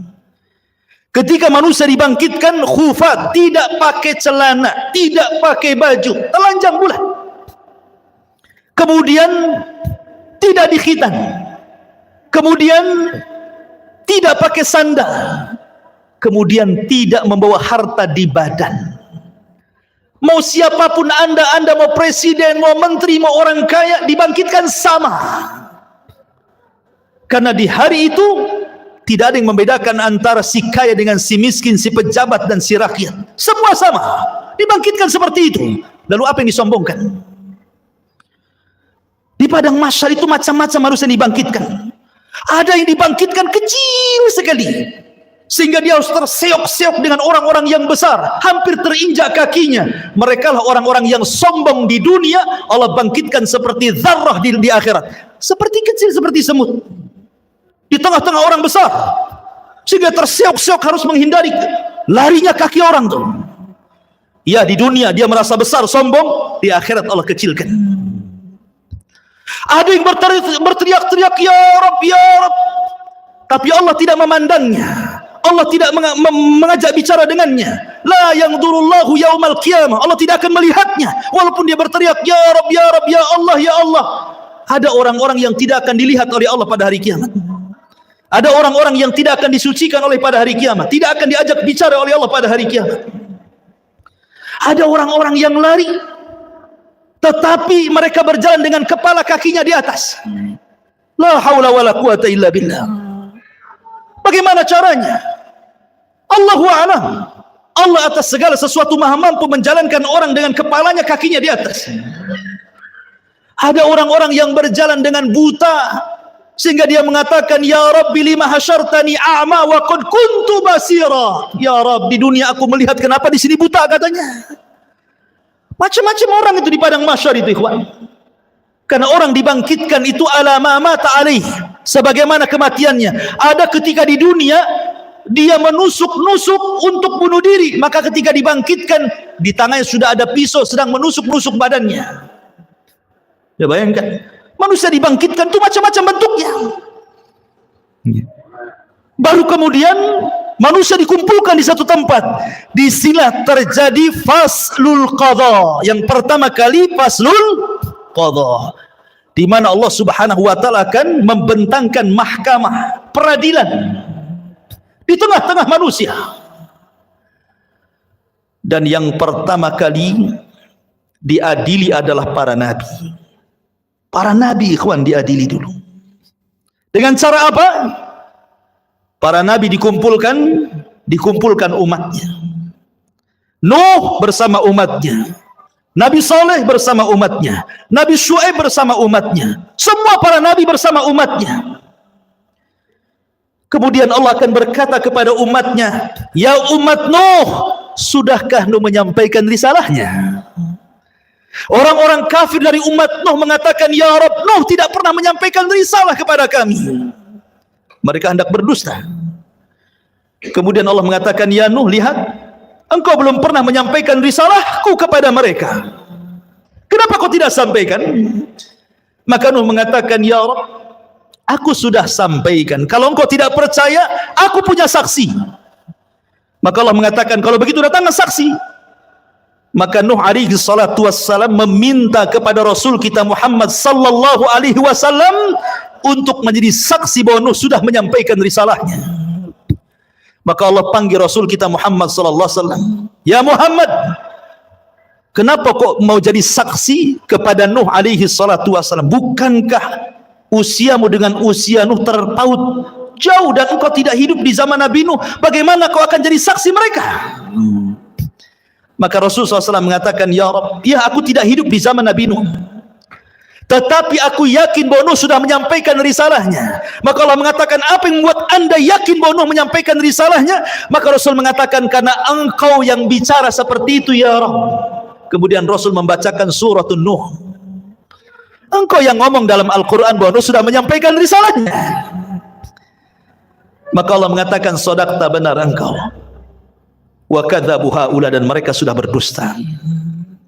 Kemudian berpindah kepada nabi berikutnya sampai di akhir dengan Isa bin Maryam, nabi yang terakhir dari nabi-nabi Bani Israel. Inilah isyarat bahwa nabi akan menjadi saksi bagi seluruh para nabi. Ketika nabi hendak rindu ingin mendengar Al-Quran, yang dipanggil siapa? Abdullah ibn Mas'ud. Abdullah ibn Mas'ud bacakan iqra alayya al-Quran, baca untukku Quran. Kata Abdullah bin Mas'ud, ya Rasulullah, aqra'u alaika al-Quran wal Quranu unzila ilaika? Rasul, apakah saya harus membaca Quran sementara Quran turun kepadamu? Oh tidak. Kata Rasul, iqra, baca, saya ingin mendengarkan suaramu. Maka kata Abdullah bin Mas'ud, baik. Akhirnya Abdullah bin Mas'ud membaca suratun Nisa sampai kepada ayat. Apa ayatnya? Hatta idza ji'na min kulli ummatin bisyahid wa ji'na bika ala haula'i syahida. Bagaimana ya Muhammad kalau tiap-tiap umat itu mendatangkan saksi-saksinya, kemudian engkau menjadi saksi mereka? Maka Nabi SAW kemudian menangis dan mengatakan, ya Abdullah, hasbuka, hasbuka, cukup, cukup. Maka Abdullah bin Mas'ud melihat Rasul menangis sehingga membasahi janggutnya. Rasul akan menjadi saksi bagi setiap umat dan setiap nabi. Setelah para nabi kemudian dimintai pertanggungjawabannya, barulah Allah Subhanahu wa taala mengarah kepada umatnya, kepada kita semuanya. Baru Allah Subhanahu wa taala bertanya kepada kita. Disitulah yang disebut dengan al-ardu. Ard. Apa itu ard? Allah Subhanahu wa taala akan tampakkan kepada kita perbuatan kita di bumi, Allah tampakkan di akhirat. Allah tampakkan tuh. Ya. Kemudian Allah Subhanahu wa taala memberikan catatan kepada hamba, setiap hamba itu diberikan catatan. Kalau Allah mengatakan iqra kitabak, baca bukumu, maka dia pun membaca. Dia pun membaca apa yang sudah dia lakukan. Ingat, khususiyah yaumul akhir, kehususan hari kiamat, di mana Allah berikan memori hafalan manusia dikembalikan. Mereka kuat hafalannya. Kalau sekarang di dunia 1 minggu kemarin Anda pernah mengucapkan apa, Anda pernah berbuat apa, Anda pernah mendolimi siapa, Anda pernah hasad kepada siapa, lupa antum. Baru 1 minggu tuh, ya kan? Baru 1 minggu sudah lupa kan itu ya. Tapi di akhirat Allah berikan kekuatan hafalan. Sejak antum akil balik sampai antum diwafatkan, hafal antum. Oh, jam segini, hari ini, tanggal sekian-sekian, aku begini, begini, begini. Hafal. Untuk dicocokkan dengan catatannya. Dan ketika itu ikhwatu fiddin tidak bisa berdusta di hadapan Allah. Yauma nakhtimu ala afwahihim wa tukallimuna aydihim wa tashhadu arjuluhum bima kanu ya'malun. Mulut terkunci, tangan bicara, kaki menyaksikan apa yang sudah diperbuatnya. Bayangkan, saksi bukan hanya anggota badan, bahkan kulit jadi saksi. Kulit tiba-tiba bicara di hadapan Allah dan menyalahkan badannya. Akhirnya badan kemudian mengkritik kulit dan mengatakan, lima syahidtum alaina, kenapa engkau wahai kulit menjadi saksi bagi badanmu sendiri? Kata kulit, antakan Allah, Allah yang membuat bicara, aku mau apa? Tidak cukup dari situ, bumi yang kita pijak akan jadi saksi.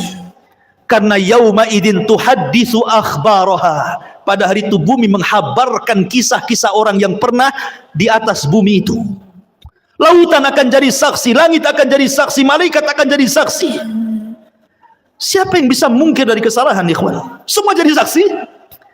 Di bumi antum bisa bayar lawyer, cari yang pandai bicara, dia bisa mendustakan yang jujur didustakan.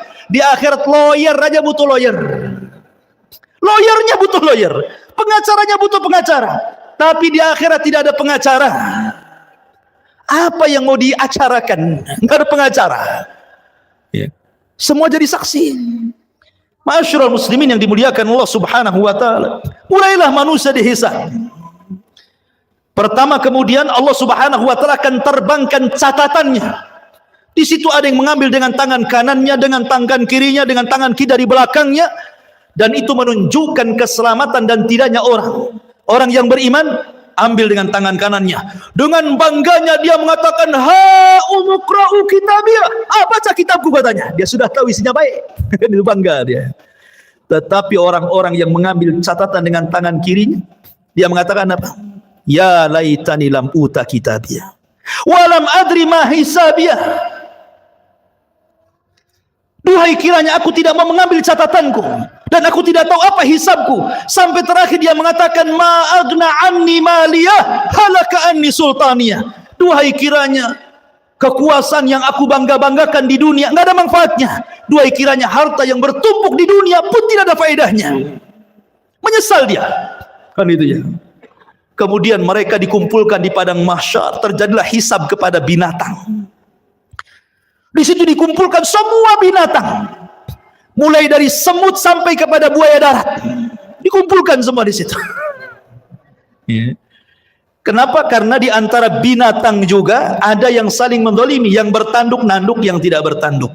Buaya makan ular, ular makan binatang lainnya. Binatang ini terus makan makanan sampai ke yang kecil, saling makan memakan. Zalim di antara binatang.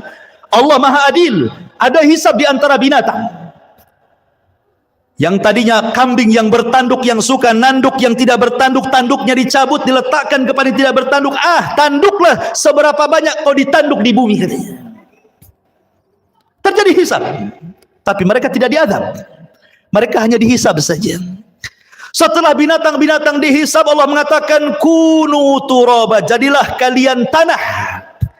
Orang-orang kafir melihat ketika binatang-binatang habis dihisab jadi tanah, maka mereka mengatakan, ya laitani kuntu turaba. Duhai kiranya aku jadi tanah juga lah katanya. Tapi tidak mungkin jadi tanah. Tetap mereka dihisab dan diazab. Ikhwan, manusia akan dikumpulkan selama 50 alfasanah, 50.000 tahun dalam kondisi berdiri. Tidak ada di padang mahsyar itu yang duduk kayak antum gini, enak kali. Apalagi sambil baring bawa tikar, nggak ada tikar. Posisi mereka berdiri karena Allah mengatakan yauma yaqumun nasu lirabbil alamin. Pada hari itu manusia berdiri menghadap Rabbnya. Kenapa tidak ada yang duduk, tidak ada yang berbaring? Karena kalau duduk maka dia akan tenggelam dengan keringatnya. Berbaring apalagi? Bagaimana tidak matahari diletakkan di atas kepala 1 mil? Ada orang yang bercucuran dengan keringat sehingga tenggelamlah dia dengan keringatnya. Ada yang keringatnya sedada, ada yang keringatnya sepusar, ada yang keringatnya selutut, sesuai dengan amalannya. Sesuai dengan amalannya. Dan hari itu hari yang haus sekali. Makanya orang-orang yang berhasil meminum dari telaga Rasul, lam yadma abada, dia tidak akan haus selamanya walaupun matahari di atas kepala. Likulli nabi haudun, setiap nabi punya telaga. Dan yang paling besar telaga Rasul, jumlah gelasnya sejumlah langit di bumi, sejumlah langit yang ada di, sejumlah bintang yang ada di langit. Warna telaganya lebih putih dibandingkan air susu, lebih manis dibandingkan madu. Siapa yang meminumnya tidak akan haus selamanya. Adakah dari umat Rasul yang tidak akan minum? Ada. Ketika ada orang-orang yang hendak mendekati telaga Rasul di padang mahsyar itu, tiba-tiba dihalau para malaikat. Kemudian Rasulullah SAW berteriak-teriak, ummati, ummati, ya Rabb, itu kan umatku, biarkan mereka minum. Lihat bagaimana rahmatnya Rasul pada umatnya. Tapi Allah mengatakan, ya Muhammad, innaka la tadri ma ahdatsu ba'daka, innahum ghayyaru wa baddalu. Hai Muhammad, kau enggak tahu apa yang terjadi dengan umat mereka, sudah merubah-rubah petunjukmu, sudah merubah-rubah sunnahmu. Biarkan mereka tidak minum. Ma'asyiral muslimin yang dimuliakan Allah Azza wa Jalla, manusia akan tenggelam dengan keringatnya. Kemudian manusia pun bingung karena mereka harus berdiri, entah apa yang harus dilakukan mereka. Mereka menunggu faslul qadha, bagaimana putusan Allah kepada mereka, masih bingung. Akhirnya mereka pun berjalan kepada Adam, ya Adam, engkau kan bapak kami, mintalah syafaat kepada Allah. Tidakkah kau lihat, tidakkah kau iba kepada kami sulit di sini. Kata Adam, aku nggak bisa nolong kalian. Pergi ke Nuh. Berangkatlah mereka ke Nabi Nuh alaihi salatu wassalam. Nuh juga i'tidar, tidak bisa memberikan syafaat. Kata Nuh, sebaiknya kalian kepada Ibrahim, temui Nabi Allah Ibrahim alaihi salatu wassalam. Berangkat mereka ke Nabi Allah Ibrahim. Ya Ibrahim, wahai Ibrahim, anta Khalilur Rahman, kau adalah kekasih Allah. Ala tara ila ma nahnu fi, tidakkah kau lihat, tidakkah kau iba melihat kondisi kami? Kata Ibrahim, tidak, aku pernah berdosa 3 kali. Sebaiknya kau datang kepada Musa, temui Nabi Musa. Berangkat ke Musa. Kata Musa, aku juga tidak bisa karena pernah membunuh orang. Ke Isa saja. temui Nabi Isa. Isa tidak menyebutkan uzurnya, tapi datangi Rasul Muhammad sallallahu alaihi wasallam. Datanglah mereka kepada Rasulullah. Baru kata Rasul, ana laha, kan ku coba. Rasul sujud di bawah arsy Allah dengan sujud yang lama sampai Allah datang dan mengatakan, irfa ra'saka ya Muhammad, angkat kepalamu wahai Muhammad. Qul tusma, katakan kau didengar. Sal tu'ta, minta kau diberi. Isfa tu syafa, minta syafaat kau diberikan syafaat. Ma'asyiral muslimin yang dimuliakan Allah Azza wa Jalla. Kembali kepada proses hisab. Hisab ini ada dua macam. Ada yang disebut dengan hisaban yasira, hisabnya mudah. Ada yang disebut hisaban asira, hisabnya sulit. Dan ada yang ketiga tanpa hisab. Ada kelompok-kelompok yang tidak dihisab. Karena Rasulullah SAW pernah ditampakkan dari 70.000 umatnya, mereka tidak dihisab, tidak diadab, direct masuk surga. Kemudian ketika ditanya siapa mereka orang-orang yang tidak dihisab itu Rasul, kata Rasul, alladzina la yastarqun wa la yaktawun wa la yatatayyarun wa ala rabbihim yatawakkalun. Orang yang tidak minta diruqyah, tidak minta dikai besi panas yang digunakan untuk perobatan, dan tidak tatayur menjadikan sial dan hoki kepada sebuah benda atau suara, dan mereka senantiasa tawakal kepada mereka. Orang-orang yang masuk surga tanpa hisab dan adab, tidak akan dikumpulkan di padang mahsyar, direct masuk surga. Tetapi orang-orang yang hisabnya sulit dan orang yang hisabnya mudah tetap di padang mahsyar. Cuman mereka tidak sampai 50.000 tahun, tergantung hisabnya. Kalau hisabnya mudah sebentar saja, karena umat Islam orang-orang yang beriman hisabnya cepat. Allah hanya menghisab manusia itu setengah hari.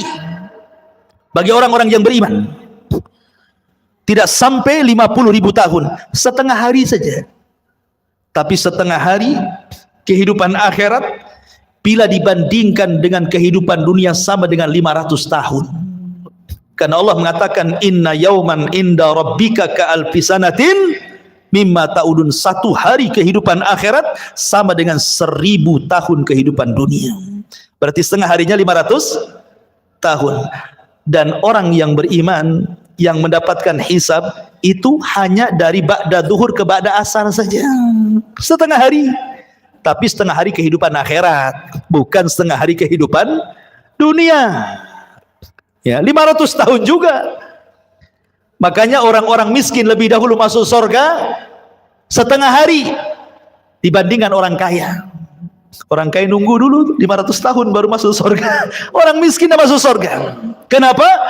Pertanyaannya berat. Min aina iktasabahu wa fima anfaqahu. Dari mana kau dapatkan harta itu? Kemana kau belanjakan? Kan itu ya. Banyak pertanyaannya. Kos-kosan 5-5-nya ditanya. Kan itu ya. Antum punya apa lagi? Mobil 3 direntalkan, semua ditanya. Dari mana kau beli mobil itu? Kemana kau belanjakan? Semua ditanya. Akan ditanya semuanya. Satu hari antum belanja seberapa kali ke mall itu? Ditanya. Kan itu. Emang nggak ditanya dibelanjakan? Semua ditanya. Ini makanan yang kita makan ditanya. Minuman yang kita minum ditanya. Makanya Allah mengatakan, falyangduril insan ila ta'ami. Hendaklah manusia melihat kepada makanan yang dimakannya. Karena semua akan ditanyakan. Allah mengatakan dalam Al-Quran, dalam surah Al-Hakumut Takatsur, la tus'alunna yawma idzin 'anil na'im. Akan ditanya pada hari kiamat itu semua nikmat yang Allah anugerahkan kepada kita. Ingat, hisab itu ada dua cara. Orang yang berdebat dalam hisab celaka dia, pasti masuk neraka. Man nukisha fil hisab halak, kata Rasul. Orang yang melakukan perdebatan dengan Allah ketika hisab celaka dia. Maksudnya apa? Allah akan mengatakan, dulu ku beri mata kau, sudah kau syukuri matamu? Jawab. Maka dia mengatakan, belum ya Rabb. Dulu kau beri telinga, itu sebagai amanah. Kau gunakan untuk apa telingamu? Untuk maksiat kau untuk taat? Oh, untuk maksiat ya Rabb. Terjadi dialog. Ya, kalau terjadi munakosah dialog seperti ini, celaka orang ini. Tetapi kalau yang kedua ini tidak terjadi dialog, dia hanya mengiyahkan saja kata Allah, Bukankah dulu di bumi aku berikan begini? Iya. Bukankah dulu di bumi aku berikan ini? Iya. Iya. Gitu saja. Dia enggak bantah. Maka Allah mengatakan al-an satartuka wa ghafartu dzanabak. Al-an satartuka, sekarang kututupi dosamu.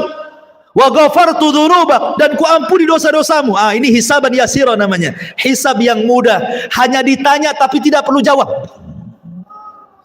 Tetapi yang memerlukan jawaban sehingga terjadi munaqashah, dialog antara Allah dengan kita, ini celaka orang ini. Ya, pasti binasa orang ini. Hisabnya sulit. Ketika semua sudah dihisab, maka datanglah mizan timbangan.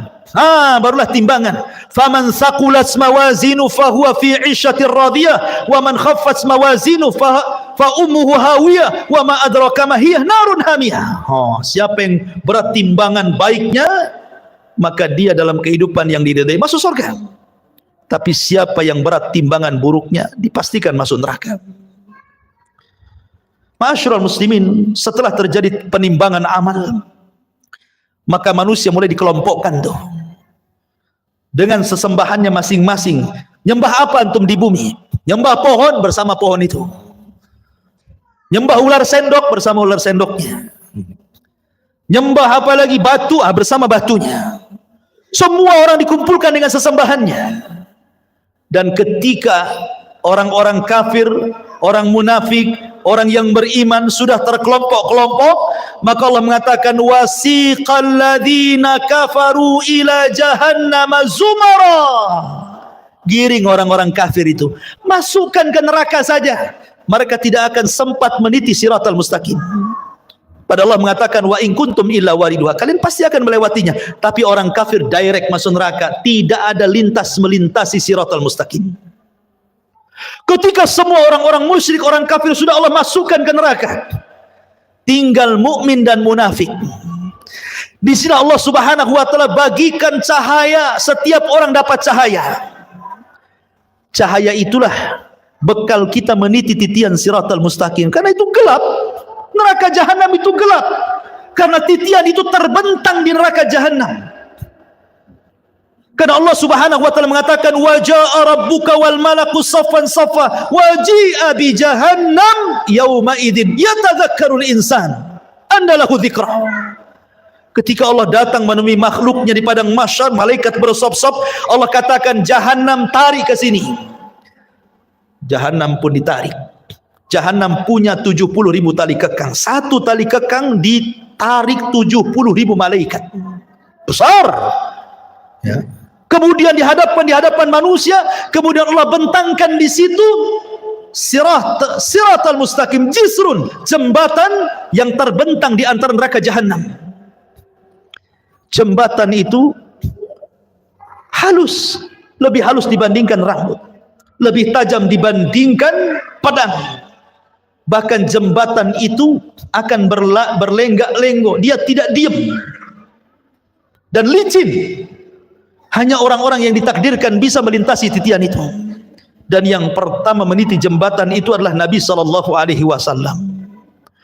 Ketika Nabi SAW sudah meniti sirat, maka Nabi akan berdiri di ujung titian yang sudah dia sampai di situ, di kontara.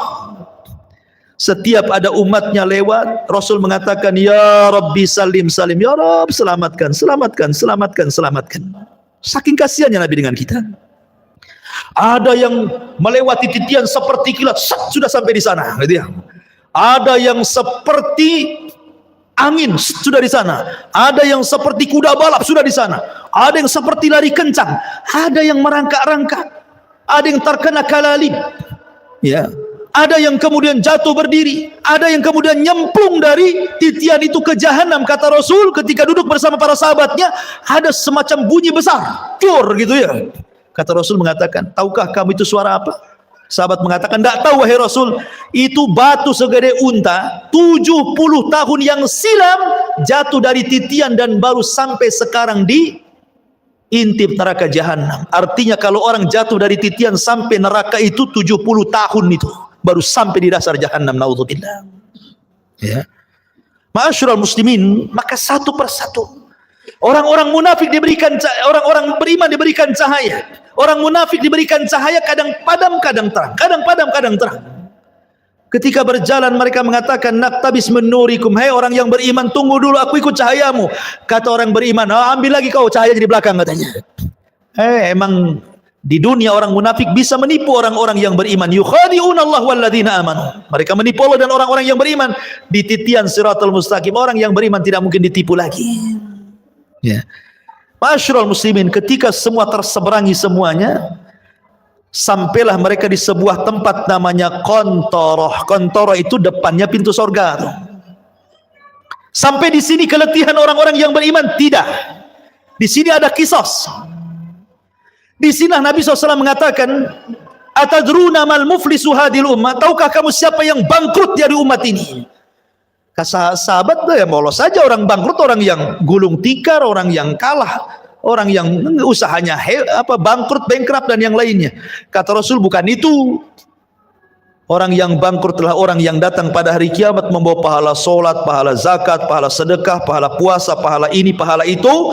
Tapi di satu sisi dia pernah mendolimi si fulan, mengambil harta si fulan, menumpahkan darah si fulan, mencaci maki si fulan, merendahkan si fulan. Akhirnya di kantor ini terjadi kisos. Padahal depan pintu sorga tuh. Supaya orang yang masuk sorga mendapatkan keadilan. Supaya dalam hatinya tidak ada lagi dongkol dengan kawannya. Supaya ketika masuk sorga di wanaza'na ma fi suduruhum min ghillin ikhwana. Allah cabut perasaan dengki sehingga menjadi bersaudara dalam sorga. Karena orang-orang penduduk sorga itu satu hati. Kalau kita akan berhati-hati, ada yang dengki, ada yang iri, ada yang benci, ada yang marah, ada yang emosi, kan itu ya. Supaya tidak ada itu, maka terjadi kisos di sini. Ya. Hei, dulu kau sudah memukul aku, sini kamu. Mana pahalamu? Diambil pahalanya. Nih dosaku. Ketika kemudian dia sudah tidak punya pahala karena sudah dikasihkan orang banyak, karena banyak yang didolimi, dia mengatakan, mana pahalamu? Aku tidak punya pahala, sudah habis. Kalau gitu ambil dosaku saja. Oh gitu ya. Fa in faniyat hasanatuhu, kalau sudah habis kebaikannya, maka nggak dilempar dosanya kepada dia. Pada sudah dikontoro, dilempar lagi ke belakang ke neraka. Ketika kisos sudah terjadi, ini kisos sesama orang yang beriman ya. Kalau kisos dengan orang kafir, kisos dengan binatang, dolim kepada binatang, dolim kepada orang kafir, dolim sesama orang kafir, dolim orang-orang yang beriman kepada orang kafir atau orang kafir kepada beriman, ini sebelum titian. Sebelum titian, nah itu dolim di situ. Kisosnya itu. Tetapi di kantor itu hanya khusus orang beriman saja, karena sudah mau masuk surga masalahnya. Bahkan orang-orang yang dibunuh akan datang menghadap Allah tanpa kepala. Dalam hadis Abdullah bin Abbas radhiyallahu anhu itu, tangan kirinya membawa kepalanya. Walaupun ketika di bumi tidak dibunuh dengan cara dipenggal kepala, tapi nanti pada hari kiamat orang yang dibunuh itu seperti itu bentuknya. Lehernya nggak ada, kepalanya dipegang oleh tangan kirinya, tangan kanannya menyeret orang yang membunuhnya, kemudian menghadap Allah dan mengatakan, ya Rabb, sal hadza lima qatalani. Tanya orang ini, kenapa kau bunuh aku? Kenapa dia bisa membunuhku? Dan bayi-bayi yang dilempar hidup-hidup kemudian mati, seperti orang-orang yang punya anak dari hasil zina kemudian malu, dilemparlah anak itu ke solokan, ke tong sampah, ke kardus, akhirnya mati. Maka Allah mengatakan, wal mau'udatu su'ilat bi ayyi dzambin qutilat. Bayi-bayi itu akan membawa kepalanya menghadap Allah dan mengatakan, ya Rabb, sal hadza lima qatalani. Tanya ibuku kenapa dia membunuhku, tanya bapakku kenapa dia membunuhku. Semua akan ada kisah, ikhwan. Hati-hati ya. Tapi kalau sudah tidak ada kisos lagi, baik antara orang kafir dengan orang yang beriman atau sebaliknya, manusia dengan binatang atau sebaliknya, kemudian kisos terjadi antara orang yang beriman dan sudah selesai, maka manusia berjubel di pintu sorga. Sayati alaikum zaman kadidum minaz ziham. Akan datang, kata Rasul, zamannya manusia akan berdesak-desakan di pintu sorga. Padahal mereka sudah diponis masuk sorga, tidak mungkin masuk neraka, tapi tidak bisa masuk sorga juga, karena pintunya tertutup. Semua para nabi berusaha membuka, tidak bisa. Tidak diizinkan malaikat Ridwan. Tiba-tiba di tengah-tengah manusia yang sudah diponis masuk surga itu, muncullah seorang laki-laki, sayyidul anbiya'i wal mursalin, sayyidul awwalina wal akhirin, Muhammad sallallahu alaihi wasallam, nabi kita, qudwah kita, rasul kita, mendekati pintu dan membuka pintu sorga dengan mengetuknya, assalamu alaikum. Maka Ridwan mengatakan, waalaikumsalam, man, siapa kamu? Kata Rasul, ana Muhammad, saya Muhammad. Kata malaikat Ridwan, bika umirtu alla aftah li ahadin qablak, aku diperintah Allah untuk tidak membuka pintu surga kecuali kau yang minta. Kata Rasul, ana awal man aftatihu babal jannah, sayalah orang yang pertama kali membuka pintu surga. Dibentanglah pintu surga. Pintu surga ini ada yang meneriak, ada yang berteriak. Jadi Allah Subhanahu wa taala meletakkan para pemanggil di pintu-pintu surga. Kalau dia ahli solat, duya min babis solat. Hei, pakar-pakar solat, kau ke sini, masuknya di sini, jangan di situ. Yang pakar puasa sunnah, puasa Senin Kamis, Ayyamul Daud, pokoknya ahli puasa, ada pintunya dari pintu royan. Hei, ahli puasa, sini dari pintu royan, jangan pintu itu. Pintu jihad mengatakan, hei, yang mati syahid lewat sini. Pintu taubat, yang taubat lewat sini. Masing-masing pintu itu menyeru kepada keahlian ibadahnya masing-masing. Dan sorga itu memiliki 8 pintu. Berbeda dengan neraka 7 pintu. Kenapa? Biar menunjukkan bahwa rahmat Allah lebih luas dibandingkan murkanya. Makanya dibuat pintu sorga lebih banyak dibandingkan pintu neraka. Karena Rasul mengatakan, Allah berfirman, inna rahmati wasiat ghadabi, rahmatku lebih luas dibandingkan murkahku. Ma'asyiral muslimin, ketika ada orang yang berdiri di pintu sorga, dia berdiri nih, dia nggak mau masuk sorga. Kata Allah, udkhulul jannah bi rahmati, masuk ke dalam sorga dengan rahmatku. Orang ini mengatakan, ya Rabb, oh enggak, saya nggak mau masuk sorga dengan rahmatmu ya Rabb. Kalau masuk sorga karena rahmatmu itu bagi orang yang melakukan dosa, kemudian bertobat, kau kasih sayangi dia, akhirnya kau katakan masuk dengan rahmatmu. Aku ini nggak pernah berbuat dosa. Aku ingin masuk surga dengan amalanku. Wow, dia merasa bangga dengan amalannya. Karena aku nggak pernah berbuat dosa, masukkan aku dengan amalanku, katanya. Baik, kata Allah. Hitung amalan berapa? Dihitung amalannya. Rupanya amalannya tidak sebanding dengan satu nikmat yang Allah berikan, nikmat penglihatan. Karena amalannya lebih banyak daripada melihat. Karena takut dia tidak bisa masuk surga dengan amalannya. Kalau gitu, ya Rabb, masukkan aku dengan rahmatmu ke dalam surga, katanya. Ya, karena masuk surga itu karena rahmat Allah.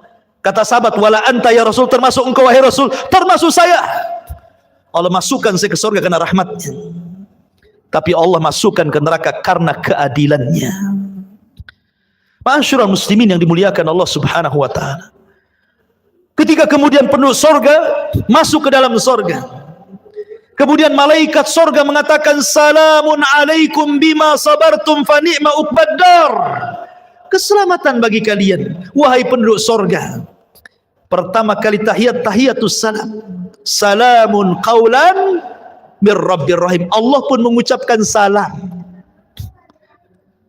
Orang-orang tertentu saja mendapatkan salam di dunia itu. Seperti Khadijah, istri Nabi.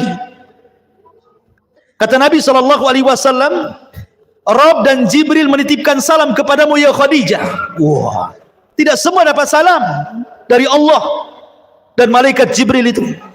Hanya orang-orang tertentu seperti Khadijah, karena Rasul yang mengatakan Allah dan Jibril menitipkan salam. Tapi orang masuk surga semua akan dapat salam dari Allah. Salamun qaulan mir rabbir rahim. Ya, mereka dapat salam. Dan salam itu artinya selamat, karena di sorga tidak ada aib. Di sorga itu selamat semuanya, tidak ada orang yang lisannya kotor, tidak ada di sorga itu.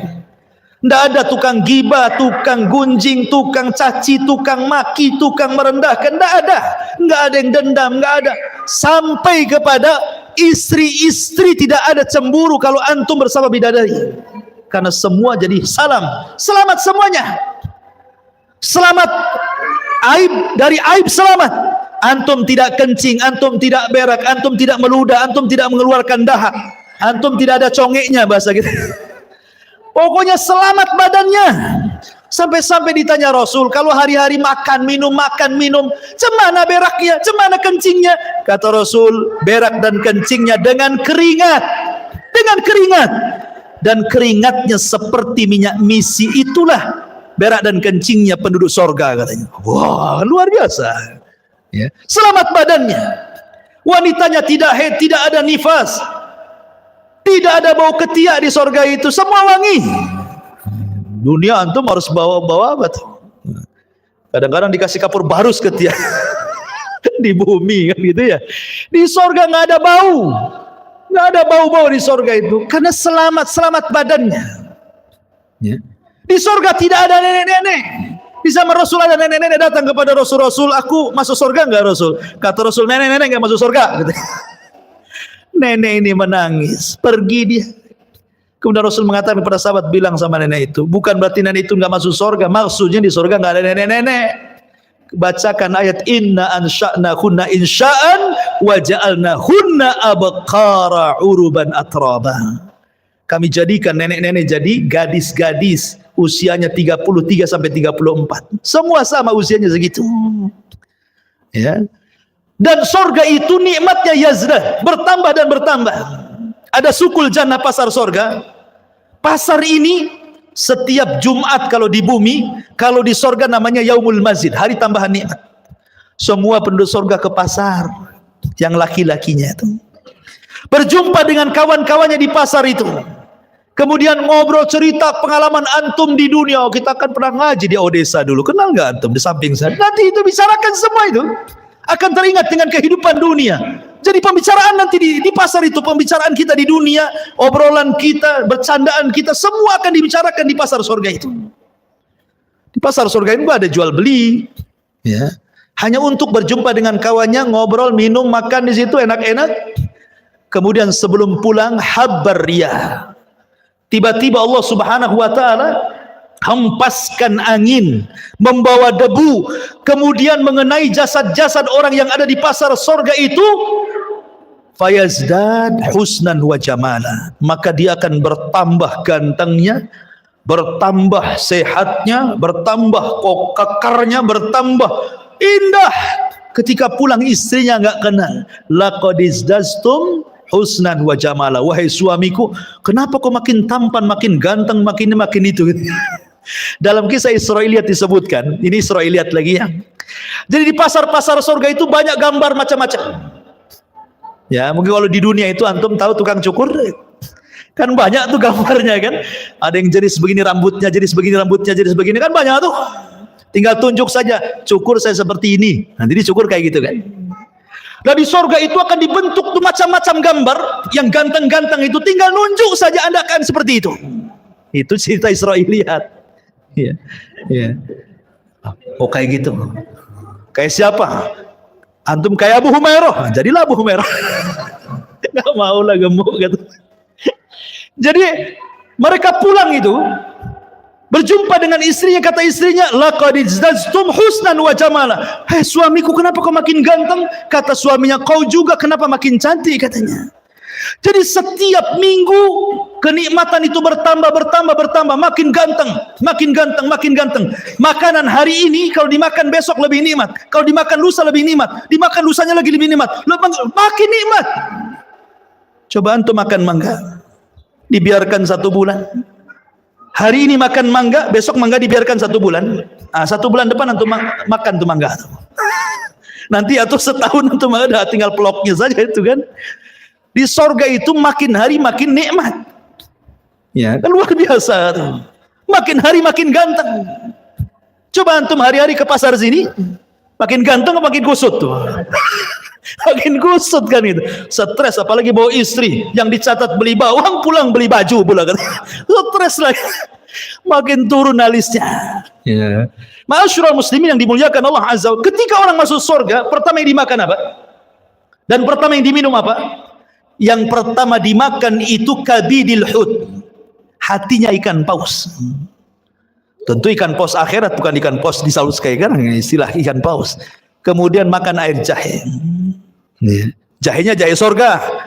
Kata Abdullah bin Abbas, dunia dan sorga itu hanya mirip nama, tapi hakikatnya berbeda.